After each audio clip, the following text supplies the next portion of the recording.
The team at Santa Monica Studio put a lot of work into just like creating this sort of Norse world of God of War. And, you know, that extends to the trolls themselves. They have a unique language that they speak amongst each other. So there's actually, this big fella's actually saying something, I don't know what, but I'm assuming it's like, get out of my way, pesky insect.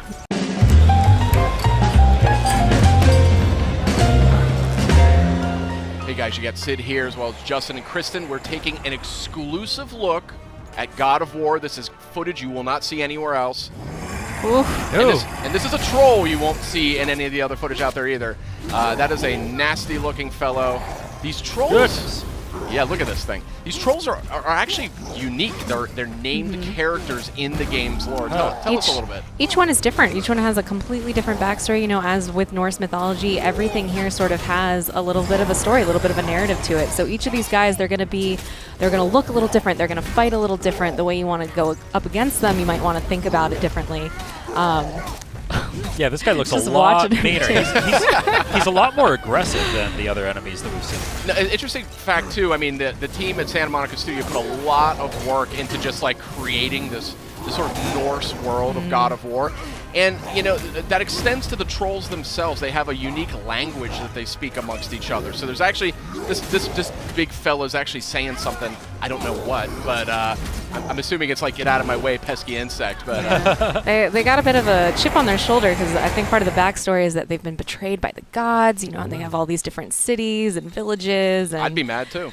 They, you know, they're down to fight. Boy, this game just looks so good. Oh, some cool. friendly pup. Oh, no. Never mind. You know, you're seeing just a different side of God of War with this game. That camera. The glowing eyes are an interesting touch there. Yeah. This camera, I think, is worthy of discussion because, I mean, this is It's seamless. it's like a one-cut game. They don't, like, cut to cinematics or cut to another character. Exactly. Yeah, and even the camera angle, it's a lot closer to Kratos, a more intimate camera there. Yeah, a lot more intimate and really makes you feel like you're there, you know? Yeah, especially during combat, you sort of feel the impact of every hit. It sort of shakes just a little bit, makes it feel like you really are Kratos. We can. And sort of a robust loot system here, too, something we really haven't seen necessarily in God of War to date. So it's just a different take on and a really fresh and exciting take on a classic PlayStation IP. We're seeing some light puzzle elements, it looks like here. Nice. Notably, you don't have to mash the button to open chests anymore. And there's a lot of different kinds of chests. The animations are always different. Ooh, a purple thing. That's a way to enhance your health. Nice. Oh, cool. I think So this the more is, of those puzzles that you find, they're sort of higher level loot that you're going to find in those rune chests. Never leave me alone again. yeah, these environments. Look at this environment. I mean, just so detailed. So this tickled me too.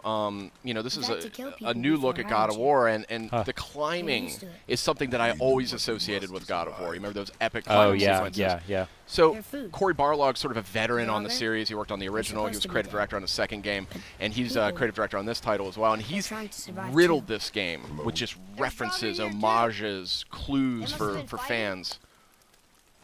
I also just love these quiet moments though with Atreus, that as you're moving through the world, he's constantly, you know, commenting it with fresh eyes.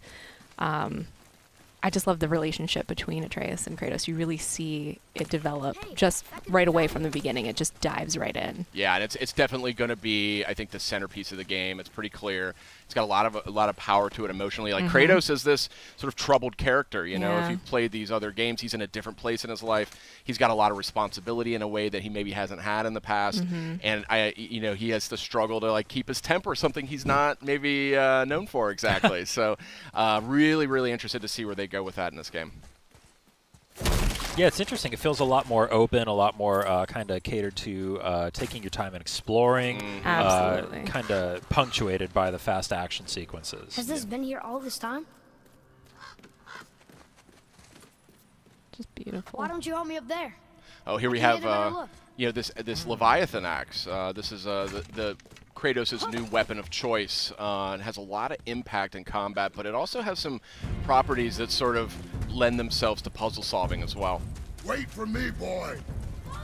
This fog is gorgeous. Yeah, that is some yeah. crazy looking fog there. Atreus! Well, hope you liked exclusive sneak peek here at God of War. This is footage you won't see anywhere else, and we are all dying to play it when it launches on PS4 April 20th. See you next time.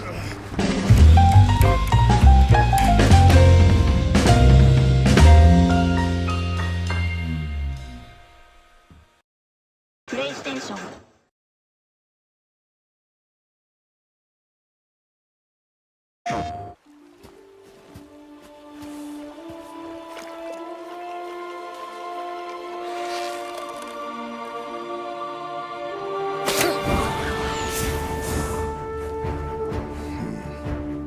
My son, we do not fight because the world makes us fight. We fight for a greater purpose. We forge into the unknown to fulfill the promise we made.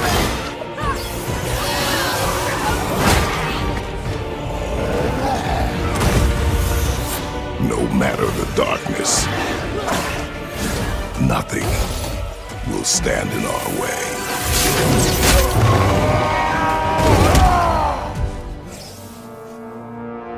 Again. PlayStation